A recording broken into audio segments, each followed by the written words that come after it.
Come on in. I'll be right with you. I have to tell you, I wouldn't normally be squeezing you in right now, but since you and I seem to have a connection through our names, like your cousin Benvolio, I'm finding a few minutes for you because I know that you have a big job before tomorrow morning, and I know you got a little something you want to do after your secret marriage. But I'm warning you, watch out for that rat catcher Tybalt.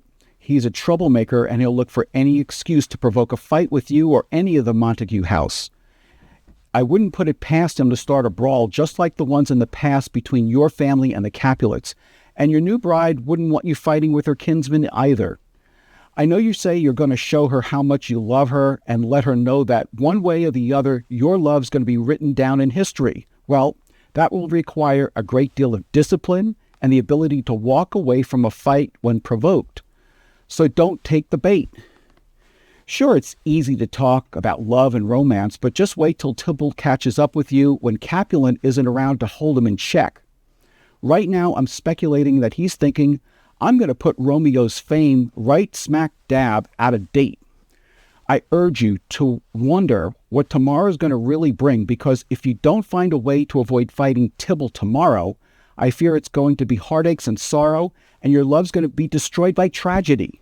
But if you take my advice, young Montague, and leave Verona while you can with your bride, then someday future lovers will emulate you both, vowing, our love's going to be written down in history, just like Romeo and Juliet.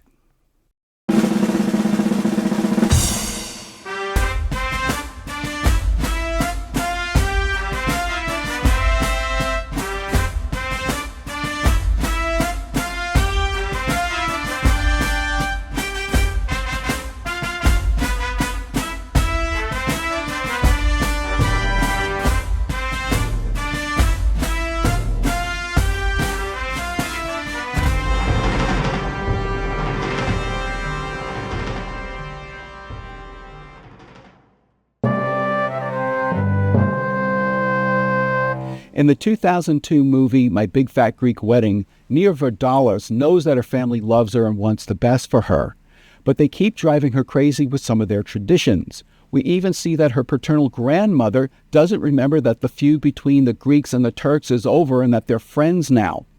If only that had been the case between the Capulets and the Montagues, Romeo and Juliet might have had a happy ending. But since that didn't happen, let's take a look at the plot.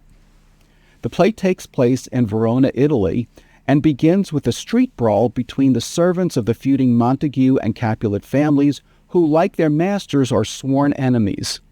Prince Aeschylus of Verona stops the fighting and declares that any breach of the peace will be punishable by death.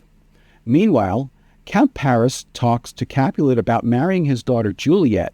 However, Capulet asks Paris to wait a couple of years because Juliet is only 13 years old. Capulet invites Paris to attend a planned Capulet ball. Lady Capulet and Juliet's nurse try to convince Juliet to accept Paris's courtship. Meanwhile, Benvolio tries to uncover the cause of his cousin Romeo's recent depression. Romeo is the son of Montague. Benvolio learns that it's because of the unrequited infatuation Romeo has for a girl named Rosaline, one of Capulet's nieces. Benvolio and his friend Mercutio convince Romeo to attend the ball at the Capulet house in hopes of meeting Rosaline. But once there, Romeo meets and instantly falls in love with Juliet while he's still masked, and she doesn't know that he's a Montague. Juliet's cousin Tybalt becomes angered that Romeo is at the ball, but is prevented from killing him by Juliet's father Capulet, who does not wish to shed any blood in his house. After the ball, Romeo sneaks into the Capulet orchard and overhears Juliet at her window pledging her love for Romeo despite her family's hatred of the Montagues. Romeo makes Juliet aware of his presence, and they both plan to marry right away. With the help of Friar Lawrence, who wants to reconcile the two families through their children's union, and Juliet's nurse, the couple secretly marry the next day. Meanwhile, Tybalt, who is still incensed that Romeo sneaked into the Capulet ball, challenges him to a duel. Romeo, who now considers Tybalt his kinsman, refuses to fight. Mercutio, who is offended by Tybalt's insolence as well as Romeo's reluctance to fight back, accepts the duel on Romeo's behalf.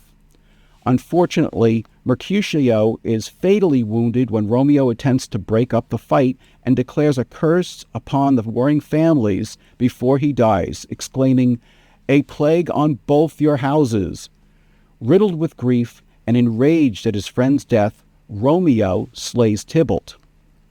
Montague argues that his son Romeo justly retaliated against Tybalt for the murder of Mercutio. However, the prince, also having lost a kinsman in the warring family's feud, banishes Romeo from Verona under penalty of death if he should ever return. Romeo secretly spends the night in Juliet's chamber, where they consummate their marriage.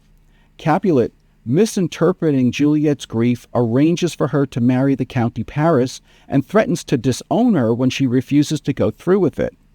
She then pleads for the marriage to be delayed, but to no avail, and her mother also rejects her pleas. Juliet visits Friar Lawrence and asks for advice, and he offers her a harmless sleeping potion that will put her into a death-like coma for 42 hours. The friar promises to send word to inform Romeo of the plan so that he can rejoin her when she awakens in the family crypt. On the night before the wedding, Juliet drinks the potion, and the next day her family discovers her body lifeless and lays her in the family tomb.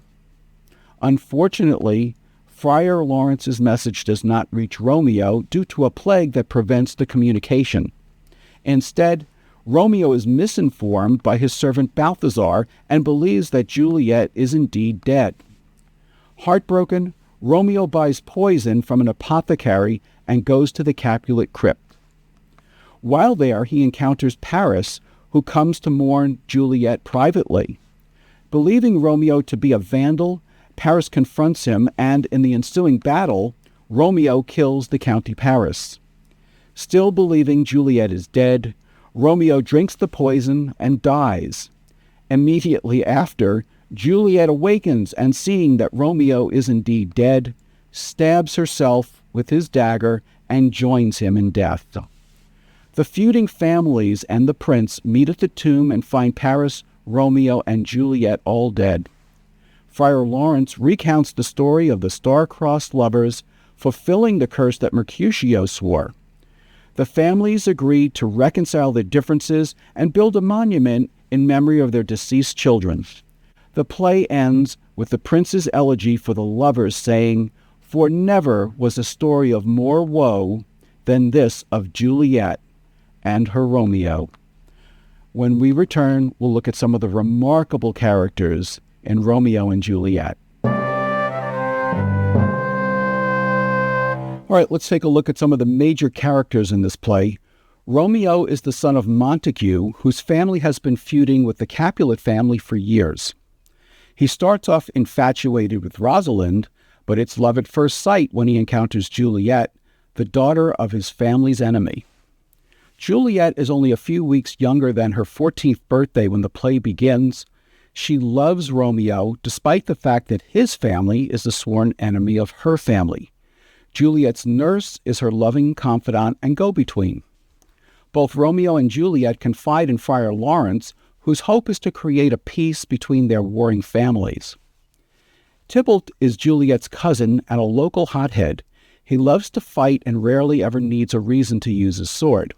Mercutio, who is Romeo's friend and a kinsman of Prince Aeschylus of Verona, keeps taunting Tybalt by referring to him as Prince of Cats because of his sleek but violent nature.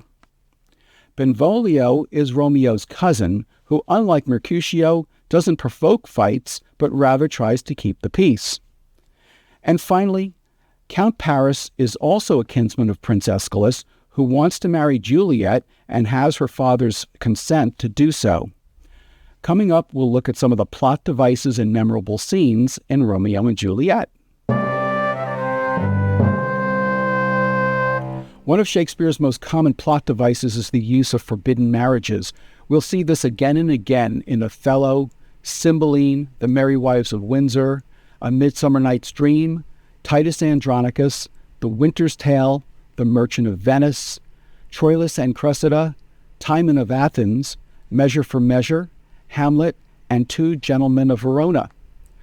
A good number of these plays also involved arranged marriages, as in this case of County Paris to Juliet.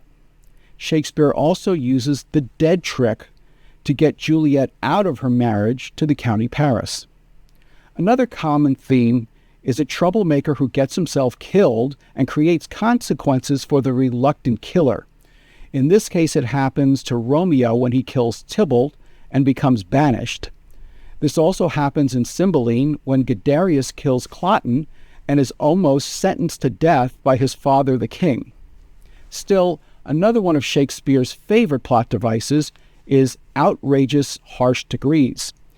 In Romeo and Juliet, street brawling between the Montagues and the Capulets will now be punishable by death. We've seen similar edicts in A Comedy of Errors when Aegeon must die because he's from Syracuse and Syracusans may not enter Ephesus, not to mention A Midsummer Night's Dream, where a father can sentence his daughter to death for refusing to marry the man of his choice. One of Shakespeare's memorable scenes takes place in the beginning of the play in Act 1, Scene 5. Here is Romeo at Capulet's ball gazing on Juliet for the very first time.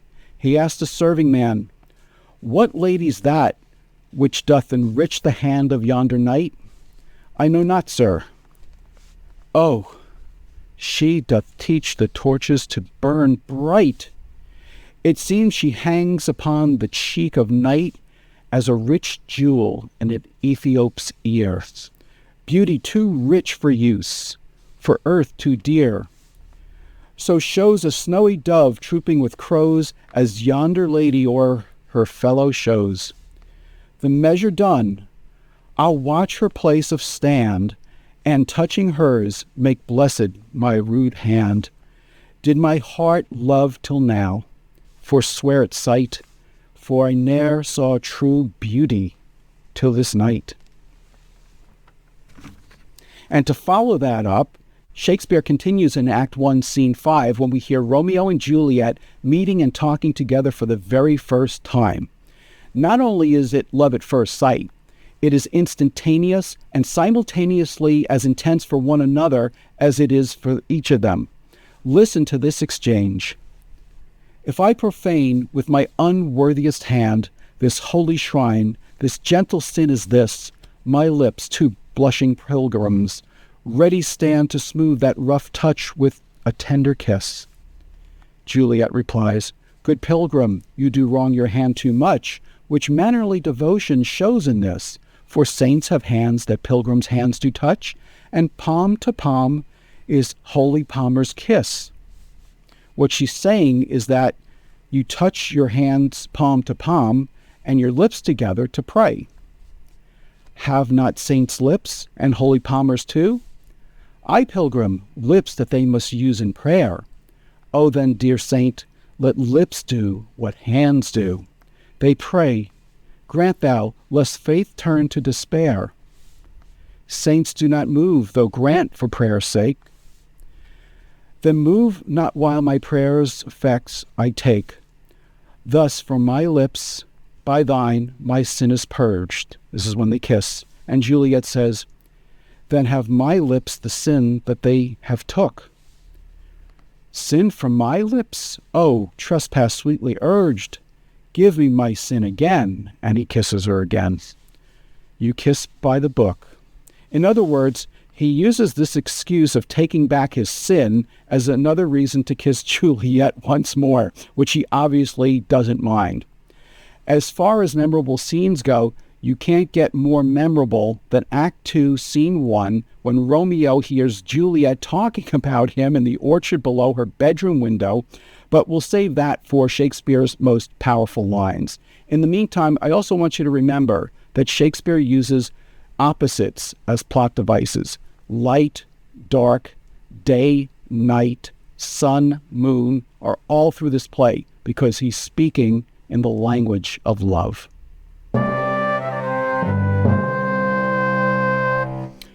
We've all heard the expression, blood is thicker than water. In Romeo and Juliet, the pair must decide whether or not they want to stay loyal to their families, their blood, or cast all that aside to enjoy their head-over-heels, love-at-first-sight romance. Sure, I just used a whole bunch of cliches, but we're talking about Romeo and Juliet's timeless love affair. If any tragic love story ever deserved to be peppered with cliches, it's certainly this one. We know that these lovers are willing to die for their love, rather than be forced apart by their families. So in this case, blood was not thicker than water, the water being their love for one another, as opposed to their loyalties to their families. But remember that Juliet had a chance to leave when her father threatened to banish her, and she didn't take it. Ah, what might have been. Despite his carefree ramblings about everything under the sun, Mercutio actually does have some of the most powerful lines in this play, and they take place just before his death in Act 3, Scene 1. They have to do with his observations on the family feud. And remember, Mercutio is Romeo's friend, not his kinsman. They're not related by blood. In Act 3, Scene 3, Mercutio is slain by Tybalt because of Romeo's interference, and in his parting words, still joking, he utters some of his most famous and profound lines. I am hurt, a plague on both houses, I am sped. Is he gone and hath nothing? What, art thou hurt? Ay, a scratch, marry, 'tis enough. Where is my page? Go, villain, fetch a surgeon. Courage, man, the hurt cannot be much. No, 'tis not so deep as a well, nor so wide as a church door, but 'tis enough. 'Twill serve. Ask for me tomorrow, and you shall find me a grave man. I am peppered, I warrant, for this world. A plague of both of your houses. Zoons, a dog, a rat, a mouse, a cat, to scratch a man to death, a braggart, a rogue, a villain that fights by the book of arithmetic. Why the devil came you between us? I was hurt under your arm. I thought all for the best. Help me into some house, Benvolio, or I shall faint. A plague of both your houses. That line, though frequently paraphrased, is still used somewhere virtually every day. Ironically, it was because of the two families' feud and Romeo's love for Juliet, extended to his kinsman by marriage, Tybalt, that Mercutio got caught in the crosshairs that led to his untimely demise. Some of the other themes that Shakespeare uses in Romeo and Juliet are impediments to create obstacles and go-betweens to help assist the couple. First, the star-crossed lovers face several impediments to their love-at-first-sight infatuation.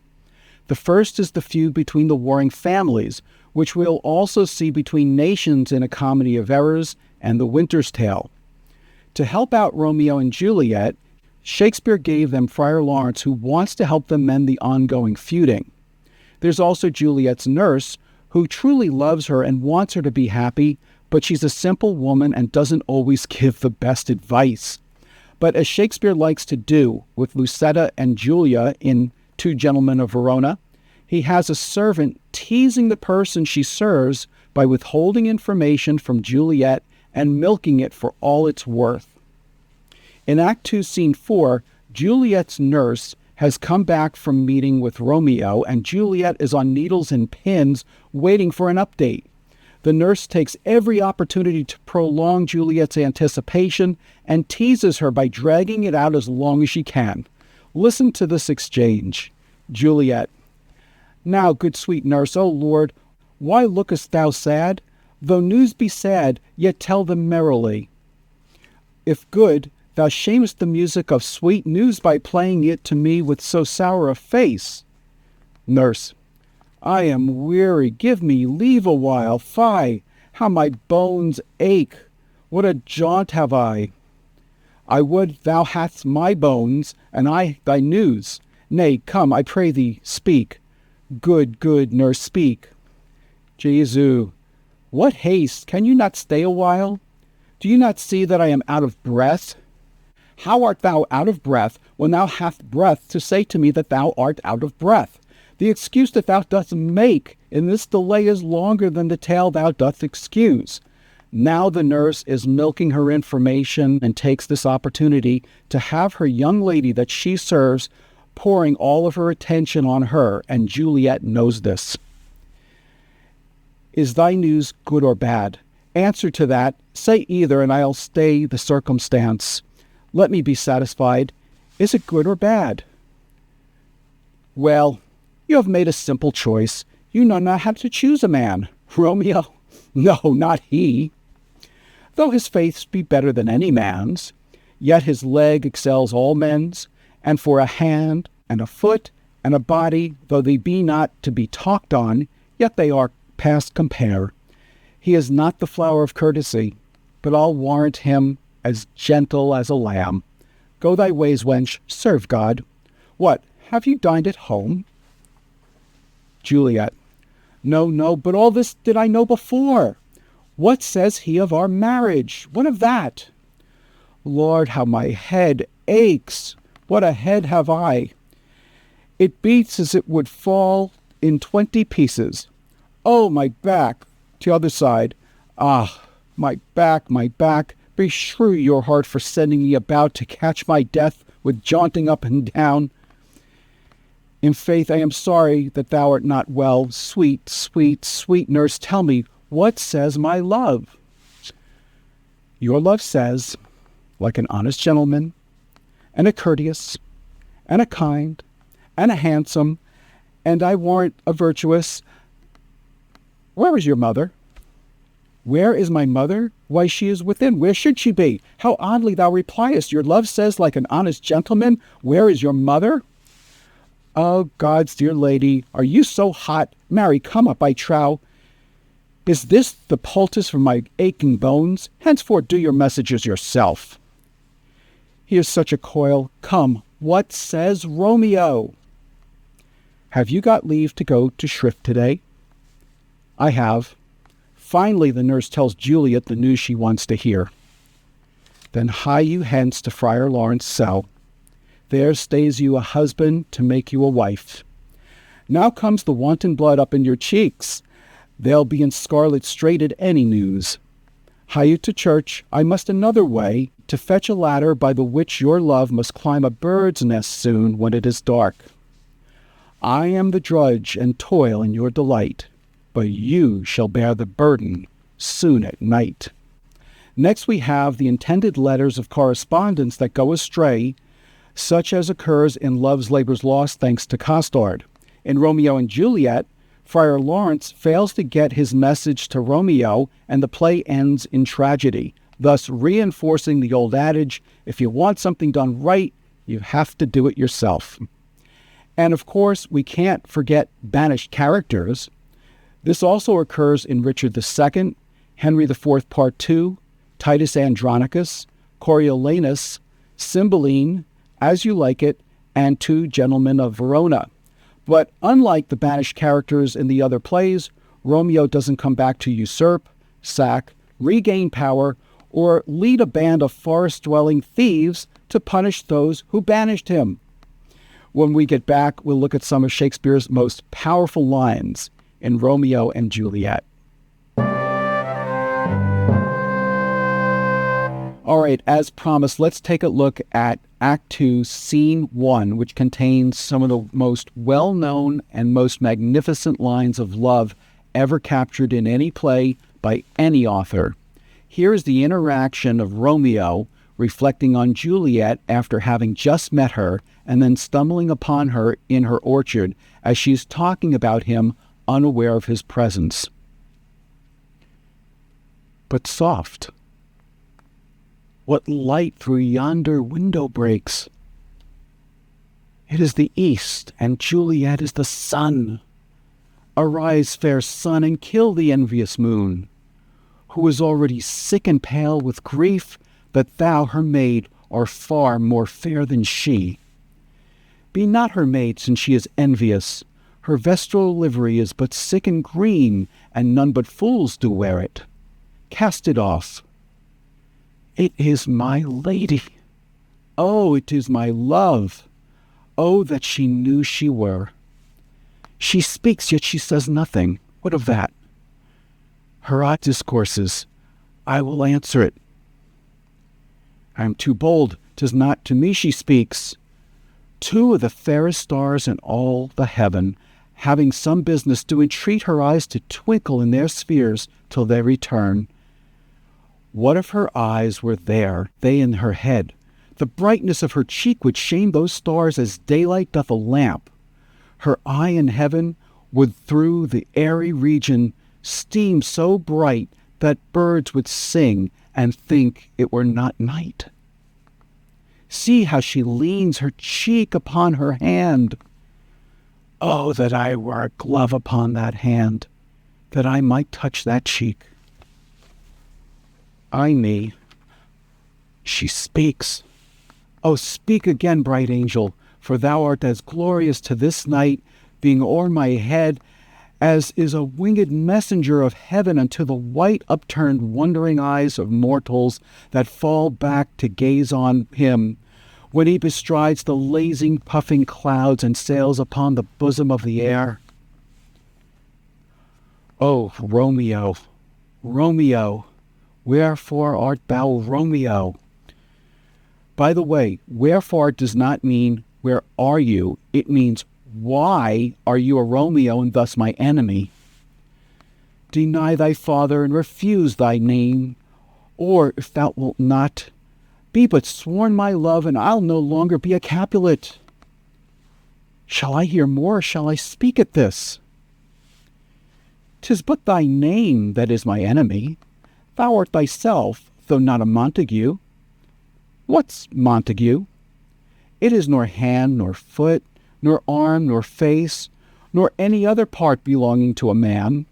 Here Shakespeare is being a little bit suggestive. Oh, be some other name. What's in a name? That which we call a rose by any other word would smell as sweet. So Romeo would, were he not Romeo called, retain that dear perfection which he owes without that title. Romeo, doff thy name, and for thy name, which is no part of thee, take all myself. At this point he can't refrain from speaking out. I take thee at thy word. Call me but love, and I'll be new baptized. Henceforth I never will be Romeo. What man art thou that thus bescreened in night, so stumbleth on my counsel? By a name I know not how to tell thee who I am. My name, dear saint, is hateful to myself because it is an enemy to thee. Had I it written, I would tear the word. My ears have not yet drunk 100 words of thy tongue's uttering, yet I know the sound. Art thou not Romeo and a Montague? Neither, fair maid, if either thee dislike. This exchange is probably used for more Shakespeare auditions by acting couples than any other lines in any play. And most people will probably already be familiar with some of these lines before they even look at the script. And we'll finish this section with some of the most beautiful lines ever written and spoken by Juliet, also in Act 2, Scene 1. My bounty is as boundless as the sea. My love is deep. The more I give thee, the more I have, for both are infinite. And who could forget? Good night, good night. Parting is such sweet sorrow that I shall say good night till it be morrow. When we get back, we'll look at some of the major turning points and correlations in this great Shakespeare play. There are several major turning points in this play. First, we have Romeo encountering the illiterate Capulet servant Peter, who is sent to deliver invitations to the ball but cannot read the names on his note. Had Romeo not encountered him, Romeo never would have gone to the ball in the first place and met Juliet. The major turning point of the entire play, of course, is when Tybalt slays Mercutio because of Romeo's interference, and Romeo slays Tybalt out of anger for Mercutio's death. The reason this moment is so pivotal is because up until this point, this play could have very easily turned out to be a comedy with a happy ending, much like Much Ado About Nothing and A Midsummer Night's Dream. Also, be aware that had Romeo not retaliated against Tybalt, the prince certainly would have punished him, most likely putting him to death for slaying his kinsman Mercutio. Another major turning point is when Capulet tells Juliet that he will banish her if she will not marry the County Paris. Why she didn't just do this we'll never know, but she could have fled from Verona with Romeo and they could have lived happily ever after. That's what they were going to do anyway, according to Friar Lawrence's plan. Certainly, Romeo could find a way to make his fortune in Mantua, but then again, as he said, he was fortune's fool. Another major turning point occurs in Act 5, Scene 2, when Friar John tells Friar Lawrence that there was an infectious pestilence, a plague, mind you, in Mantua, and he could not get Friar Lawrence's letters to Romeo.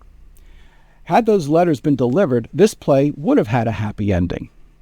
And finally, had Juliet taken her potion just 10 minutes earlier the night before, when she was busy second-guessing herself, she would have woken up just before Romeo came into the tomb, and the two of them could have lived happily ever after together. The same might be said about Thaisa in Pericles, Prince of Tyre, had he not given in and allowed her seemingly lifeless body to be tossed overboard in a sealed casket. She woke up just a few hours later and was perfectly fine. He could have saved himself about 14 years of grief, but at least in that case, he eventually had a happy reconciliation with her.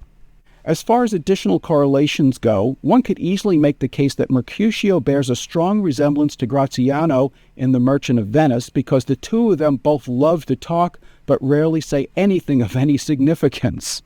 And Tybalt comes about as close to Hotspur or Henry Percy in Henry IV Part 1 as anyone can get. The two of them just love to battle and brawl, and the reason doesn't make any difference to them at all. Another hothead who comes to mind is Cloten in Cymbeline, who provokes a fight with Guiderius and then is beheaded. When we get back, we'll look at some of the interesting facts about the play Romeo and Juliet. In preparing to do this episode, I came across some interesting facts I want to share with you. Perhaps the most famous scene in any of Shakespeare's plays is the balcony scene from Romeo and Juliet. However, there is no balcony scene in Romeo and Juliet. The scene actually takes place just below Juliet's window, but there is no mention of a balcony. This is probably because the term balcony did not exist in Shakespeare's time and came into fashion about 16 years after the play. In 1961, Leonard Bernstein created the most financially successful remake of Romeo and Juliet when he did the musical version called West Side Story, in which rival gangs in New York City fight each other with knives instead of swords. It generated over $47 million worldwide in box office sales. Shakespeare deliberately made Juliet younger than she was in the source material he got from Arthur Brooke, in which she was 16. In Romeo and Juliet, Juliet is not yet 14 years of age, and it was quite uncommon in Shakespeare's time for people to marry this young. The average age for women to marry back then was in their early to mid-20s. Shakespeare was not the first to write about the Montagues and the Capulets. Dante did so in the Divine Comedy 250 years earlier. The opening lines between Romeo and Juliet are spoken in the form of a sonnet. The name Romeo means pilgrim.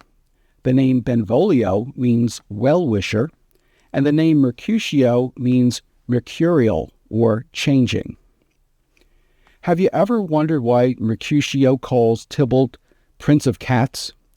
It's a reference from Reynard the Fox, which is a literary cycle or a group of stories using common characters in different medieval Dutch, English, French, and German fables that date back to the 12th century. One of the characters is known as Tybert the Cat. And finally, the Royal Shakespeare Company's 1982 production of The Life and Adventures of Nicholas Nickleby includes a play within a play in which Romeo and Juliet is acted out on stage in front of an audience, but is given a happy ending wherein nearly all the characters live. Up next, we'll look at some of the great actors who play in the 1978 BBC Shakespeare version of Romeo and Juliet. All right, now let's take a look at some of the actors who played in the 1978 BBC Shakespeare version of Romeo and Juliet. Patrick Reichard, who played Romeo, also plays Lysimachus, the governor of Mytilene, in Pericles, Prince of Tyre in 1984. The great actor Michael Hordern, who plays Capulet, also played Prospero in The Tempest in 1980, Lefoe in All's Well That Ends Well in 1981. He also played Jupiter in Cymbeline and King Lear, both in 1980. And before that, he played Senex in the 1966 film A Funny Thing Happened on the Way to the Forum with Zero Mostel and a young Michael Crawford. Sir John Gielgud, who plays Chorus, played John of Gaunt in Richard II in 1978, and Priam in the 1996 Kenneth Branagh version of Hamlet. Joseph O'Connor, who plays Friar Lawrence, also played Lodovico in the 1981 BBC version of Othello, that's the Kenneth Branagh one, and the Duke of Exeter in the 1983 version of Henry VI Part 1.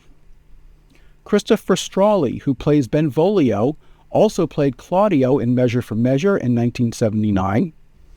Esmond Knight, who plays Old Capulet, played Priam in Troilus and Cressida, and Lepidus in Antony and Cleopatra, both in 1981.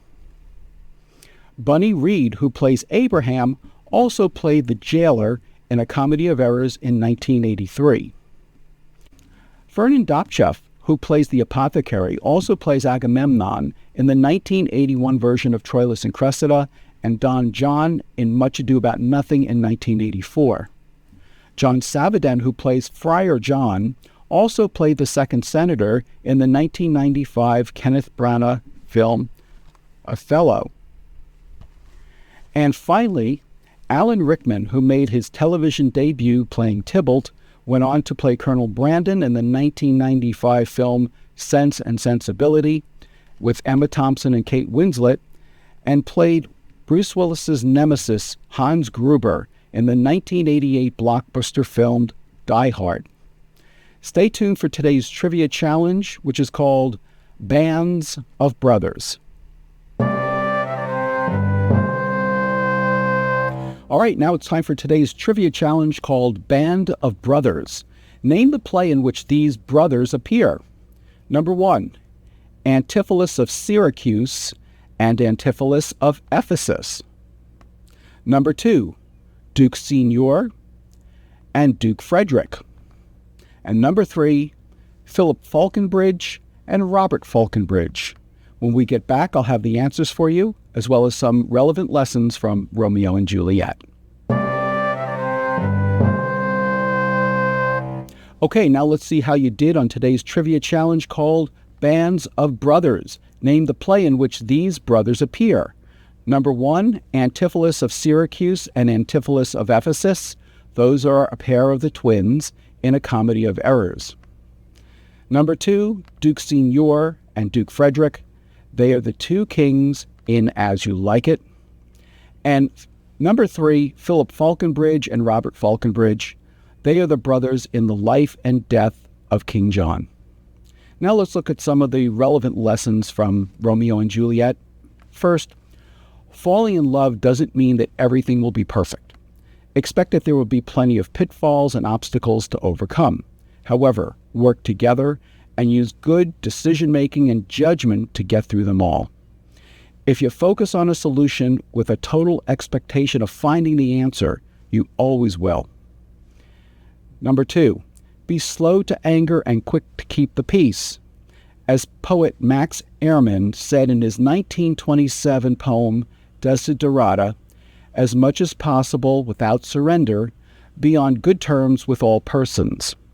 And third, endeavor to learn the fine arts of communication and building rapport. Had Romeo been able to pull Tybalt aside and speak genuinely and sincerely, they both might have had a happier outcome. As Henry Ford once said, if there is any one secret of success, it lies in the ability to get the other person's point of view and see things from that person's angle as well as from your own. As I've mentioned on my website, my first exposure to William Shakespeare happened when I got off my first grade school bus to the taunts of, "Hey Romeo, where's Juliet?" When you can have first graders referencing your love story's characters 400 years after you've written them, that is a true sign that you've created one of the world's most enduring, timeless, and unforgettable masterpieces of literature. And the names Romeo and Juliet have become the modern world's symbol of true love. I'm Dave Romeo, and thank you for watching this episode of Romeo and Shakespeare. Please join me next time when a king and his daughter even the score with his usurping brother while being surrounded by water.